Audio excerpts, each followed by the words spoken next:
वाला आया घर से कचरा निकाल, गाड़ी वाला आया घर से कचरा निकाल, गाड़ी वाला आया घर से कचरा। भाई कचरा ली में फेंके कर हो शहर के इसने खा पी के फेंक देते। गाँव के बढ़िया स्वच्छ भारत नहीं करे अथन सरकार हमारा आदेश दे है कचरा इसमें फेंके कर डाला है कचरा डाला। अरे तो क्या करे भैया,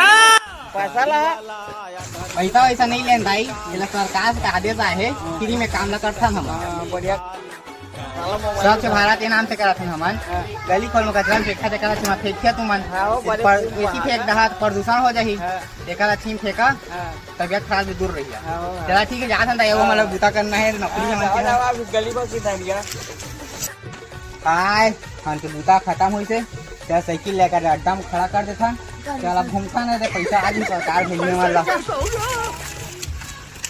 भरवा मान तो सीखी गया से अब अपने में कचरा पकड़ रहा थे